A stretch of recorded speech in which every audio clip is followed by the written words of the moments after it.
कहते हैं दिल्ली दिल भरों की है, दिल जलों की है। कहते तो ये भी हैं कि दिल्ली दिल फरेबों की भी है। और लकी यानी कि लक्ष्मण लाल अग्रवाल में ये सारे गुण मौजूद थे। लोग उसकी शक्ल को देखकर ही कह देते थे, अबे दिल्ली से हो क्या। लकी वैसे दिखने में स्मार्ट और अट्रैक्टिव था, पर जेब से खस्ता हालत होने की वजह से रहता बेहद सिंपल तरीके से था। शर्ट का रंग उड़ा हुआ और पैंट से पैबंद जुड़ा हुआ। कहने को तो उसकी उम्र के लड़के दिल्ली की सड़कों पर रात को मोटर बाइक दौड़ाते थे, लेकिन लकी उर्फ लक्ष्मण लाल अग्रवाल सिर्फ कमरे से कॉलेज, कॉलेज में पढ़ाई और गर्लफ्रेंड डिंपल के साथ थोड़ा वक्त बिताना, फिर कॉलेज से दुकान, दुकान से जब होम डिलीवरी आए तो वहां, और फिर घर चला जाता था। हाँ, कभी कभी जब वो किसी लड़के को खाली सड़क पर मोटर बाइक दंदनाते हुए देखता तो कहता, एक दिन अपना टाइम भी आएगा जब मैं चश्मा लगाकर बैठूंगा और पीछे डिंपल को बैठाऊंगा। देखना, जब वो मेरी कमर में अपना हाथ कसेगी और मैं तेजी से मोटरसाइकिल को इंडिया गेट के आसपास दौड़ाऊंगा, तो सारे दिल्ली का दिल हम दोनों को देखकर चलेगा। दुकान में रखा हुआ बर्नॉल भी काम नहीं आएगा, लकी ने कहा और अपने हाथ में बर्नॉल की क्रीम को दबा दिया। जैसे ही उसने क्रीम को दबाया, उस क्रीम बाहर आ गई। अबे गधे, क्या कर रहा है? वो कोई स्पंज की गेंद है क्या जो उसे दबा रहा है? दुकान के मालिक ने उसे फटकारते हुए कहा और उसके सर पर एक चपत लगा दी। Sorry sir. लकी ने अपना सिर बचाते हुए कहा। वो करोल बाग में स्थित एक छोटी सी मेडिकल स्टोर पर काम करता था। उसकी दुकान का नाम था चमन मेडिकल स्टोर और उसके ओनर का नाम था चमन लाल। लकी पिछले 5 साल से इन्हीं की दुकान पर काम कर रहा था। यहाँ इस छोटी सी शॉप पर काम करना उसकी मजबूरी थी। लाइफ में कंगाली की वजह से उसे कॉलेज में पढ़ाई पूरी करने के लिए पार्ट टाइम जॉब करना था। उसने कई अच्छी जगह अच्छी तनख्वाह की नौकरी ढूंढी, पर नहीं मिली और वो इस मेडिकल स्टोर पर ही अटक गया। गधे, अब इसके पैसे क्या तेरा बाप भरेगा? कटेगा। इसका पैसा भी तेरी तनख्वाह से कटेगा और एमआरपी से डबल रेट में कटेगा। चमन ने अपने दांतों को किचमिचाते हुए कहा। गुस्से की वजह से उसकी नाक फूल गई थी और लकी की सांसें। उसने घबराते हुए ओनर से पूछा, एमआरपी से डबल क्यों सर जी? ताकि अगली बार से ऐसी कोई हरकत करने से पहले तू डबल बार सोचे, चमन ने कहा और उसके हाथ से ट्यूब छीन ली। उसका जी तो चाह रहा था कि वो लकी की खोपड़ी पर एक और बार अपना हाथ साफ कर ले, लेकिन उससे पहले ही दुकान का फोन बजने लगा। फोन की घंटी बजते ही लकी को वहां से निकलने का मौका मिल गया और वो भागते हुए फोन उठाने के लिए चला गया। हेलो जी, करोल बाग के बेस्ट मेडिकल चमन मेडिकल स्टोर से बोल रहा हूँ, बताइए क्या काम था? ये लकी की पेटेंट लाइन थी, चाहे कहीं से भी फोन आए, लेकिन उसे फोन पर बस यही बोलना था। जैसे ही इधर लकी ने अपनी बात कही, उधर से जवाब आया, मैं अप्रूविंग नाइट होटल के कमरा नंबर 303 से बात कर रहा हूँ। एक छोटा सा ऑर्डर है, नोट करो और जल्दी से होटल पर डिलीवर करवा दो। वो एक लड़के की आवाज थी। उसकी आवाज में काफी भारीपन और एक अजीब सी जल्दबाजी थी। जैसे ही लकी ने वो आवाज सुनी, पता नहीं क्यों उसे वो आवाज जानी पहचानी सी लगी। जी सर, बताइए आपका क्या ऑर्डर है? हाँ तो लिखो, हार्ट प्ले के 2 पैकेट और 1 पैकेट टिश्यू। लकी जो कि अपना पेन लेकर खड़ा था, हार्ट प्ले का नाम सुनते ही झिझक गया। असल में हार्ट प्ले नाम का एक कंडोम आता था और इसलिए उसका नाम सुनते ही लकी शर्मा गया था। इतने साल से भी मेडिकल की स्टोर पर काम करने के बाद उसे इन चीजों का नाम सुनने में शर्म आती थी। हेलो भाई, लिखा कि नहीं लिखा? उस आदमी ने फिर से लकी से पूछा। जी सर, लिख लिया सर, लिख लिया। लकी ने खिसियाकर हंसते हुए कहा। लिख लिया तो फिर लेकर निकल, उस लड़के ने कहा। उसकी आवाज सुनकर ना जाने ऐसा क्यों लग रहा था कि वो बहुत बड़ा आदमी था। जी सर, मैं सर, लेकिन सर बाहर तो बारिश हो रही है, लकी ने कहा। उसने देखा कि बाहर बहुत तेज बारिश हो रही थी। उनकी दुकान के सामने पानी भर गया था और तेज हवाओं की वजह से चमन मेडिकल स्टोर का बोर्ड भी गिर गया था। लकी को लग रहा था कि वो इतनी तेज बारिश में अभी एकदम से तो नहीं निकल पाएगा, तो उसने उस लड़के को समझाते हुए कहा, सर मैं ऑर्डर तो ले आऊंगा पर थोड़ा टाइम लग जाएगा, बारिश थोड़ी थम जाए। अब इससे पहले कि वो कुछ आगे बोल पाता, फोन पर लड़का बोल पड़ा। तुम्हारे मालिक को पता है कि तुम मल्होत्रा जी के लड़के को मना कर रहे हो? हाँ पता है, बारिश हो रही है, इसलिए सारा सामान अच्छे से थैली में पैक करके लाना और लेट नहीं होना चाहिए, समझे? उस लड़के ने कहा और इससे पहले कि लकी आगे कुछ कह पाता, उसने फोन काट दिया। उधर से लकी के दुकान का ओनर उसे घूर कर देखा जा रहा था। लकी के हाथ में पेन और पेपर देखकर ही वो समझ गया था कि उसके पास कोई ऑर्डर आया था।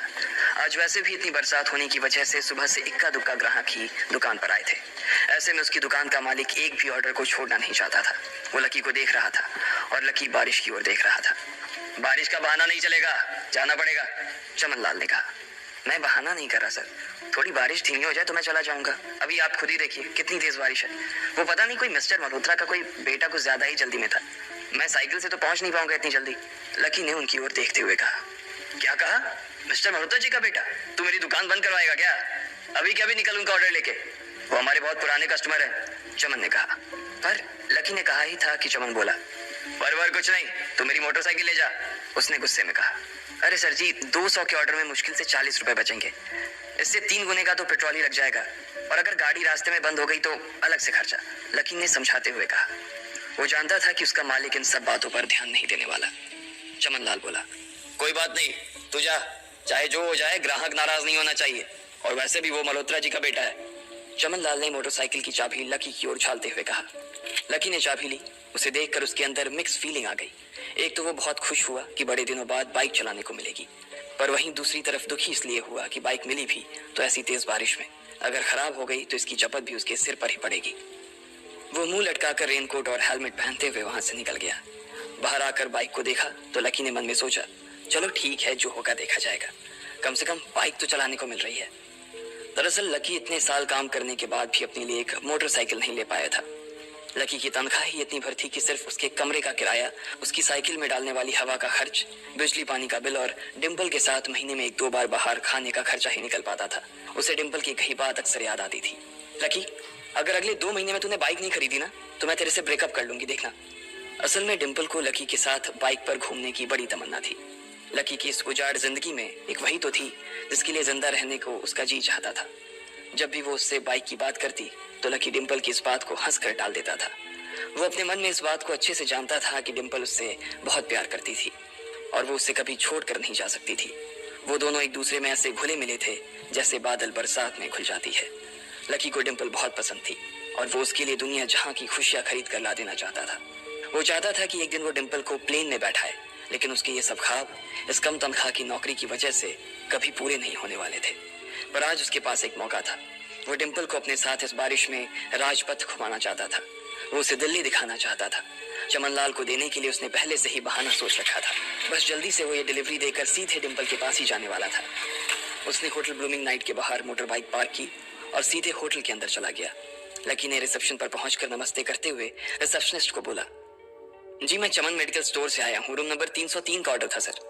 रिसेप्शन पर खड़ा आदमी उसके हाथ में काली थैली को देखकर समझ गया था कि उसमें क्या था और वो मंद ही मंद मुस्कुराते हुए बोला, 3rd फ्लोर पर है, लिफ्ट से चले जाओ, रेनकोट ही उतार देना। जैसा उस आदमी ने कहा लकी ने ठीक वैसा ही किया और लिफ्ट में चढ़ने के कुछ ही देर बाद वो 3रे माले पर पहुंच गया था। वो रूम नंबर 303 के बाहर पहुंचा और उसने डोरबेल बजाई। जैसे ही दरवाजा खुला लकी ने थैली आगे बढ़ाते हुए कहा, नमस्ते, मैं चमन मेडिकल स्टोर से लकी, आपका।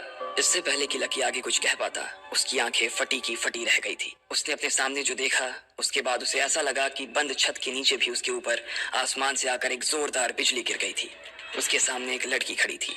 वो लड़की और कोई नहीं बल्कि उसकी गर्लफ्रेंड डिम्पल ही थी। उसने एक पर्पल कलर का नाइट गाउन पहन रखा था। उसके काले घने बाल गीले थे और उसने उन्हें अपने कंधे पर फैला रखा था।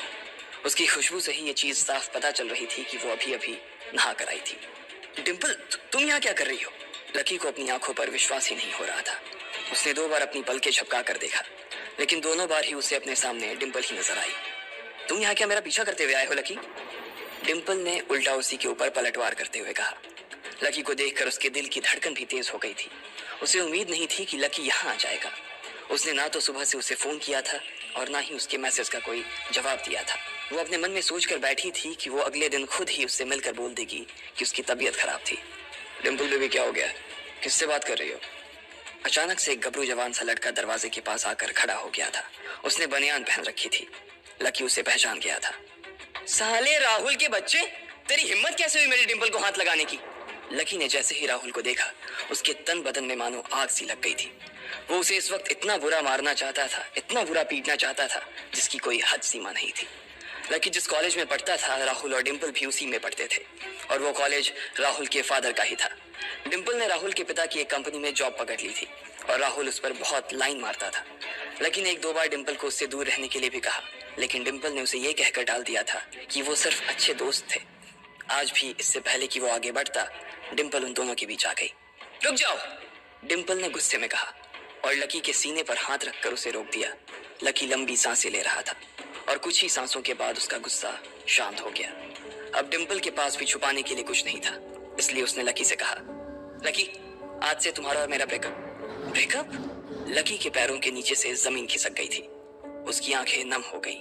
लकी को उसकी बातों पर विश्वास नहीं हो रहा था। उसने डिम्पल की ओर देखा और बोला, डिम्पल, हम पिछले 1 साल से एक दूसरे के साथ हैं और तुम हो कि मुझसे ब्रेकअप करना चाहती हो। अरे मैं तो तुम्हारे लिए नई बाइक लेने वाला था।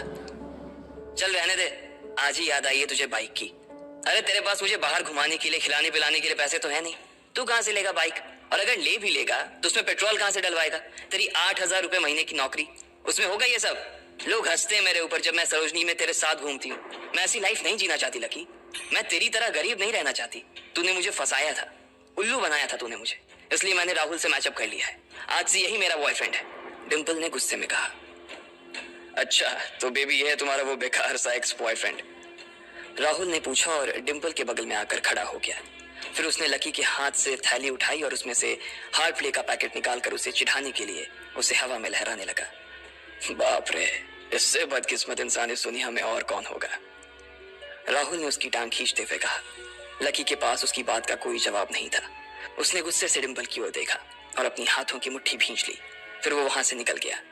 अबे पैसे तो ले जा, सब कुछ फ्री में देता जाएगा क्या? राहुल ने जोर से ठहाके लगाते हुए कहा, लेकिन लकी बिना उसकी बात सुनते ही निकल गया। उसके दिमाग में डिम्पल के कहे शब्द गूंज रहे थे। उसने कभी सपने में नहीं सोचा था कि डिम्पल उसके साथ कुछ ऐसा भी कर सकती थी। जिस इंसान के लिए वो इतना कुछ करना चाह रहा था उसे उसकी कोई कदर ही नहीं थी। लकी इतना हताश हो गया था कि बुरी तरह से रोने लगा। इस बार वो लिफ्ट से नहीं बल्कि सीढ़ियों से नीचे उतरा और एक सीढ़ी उतरने के साथ उसके आंसू आंखों से छलकते जा रहे थे। जब उसकी आवाज सुनकर कुछ लोग अपने कमरे से बाहर आए तो लकी ने तुरंत अपने आंसू पोंछे और तेजी से वहां से भाग गया।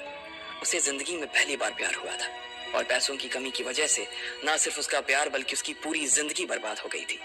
लकी जैसे ही बाहर आया तो उसने देखा कि बाहर अंधेरा हो गया था। आसमान में तेज बिजली कड़की और बारिश जो थमी थी एकाएक फिर से झमाझम बरसने लगी। ये देख लकी के थमे हुए आंसू एक बार फिर से छलक गए। उसका दिल बुरी तरह से डूब चुका था, लेकिन उसे इस बात की खुशी भी हो रही थी। आखिर आज उसे डिम्पल का असली चेहरा नजर आ गया था। वो तो उसके साथ घर बसाने की सोच रहा था, लेकिन अच्छा हुआ कि उसने पहले ही उसका घर बर्बाद होने से बचा लिया। लकी को दुख तो बहुत हो रहा था, पर उसे यह भी लग रहा था कि उसे आगे चलकर यही दुख उसे खुशी देने वाला था।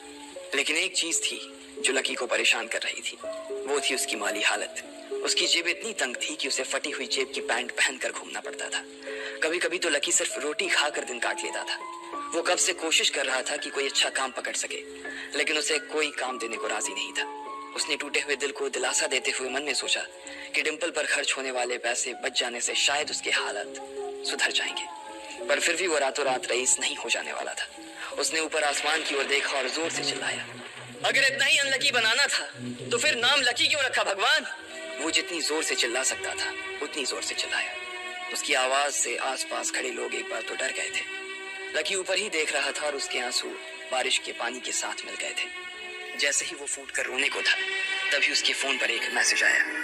जैसे ही लकी ने अपना फोन निकालकर उस मैसेज को पढ़ना शुरू किया, उसकी तो आंखें ही चमक गई। अचानक उसके आंसू हंसी में बदल गए और वो जोर जोर से वहीं सड़क पर नाचने लगा। उस मैसेज में लिखा था, परिवार की रिसर्च और परिवार के निर्णय के हिसाब से अग्रवाल परिवार का वारिस लक्ष्मण लाल अग्रवाल उर्फ लकी ने गरीबी अभ्यास की परीक्षा को पास कर लिया है और आज से ही वो उस जमीन और उस जायदाद का मालिक हो जाएगा जो परिवार ने उसके नाम कर रखी थी। ये कैसा मैसेज था? आखिर कौन था लकी? क्या थी उसकी असलियत? और वो कैसे रातों रात ही अनलकी से लकी हो गया था?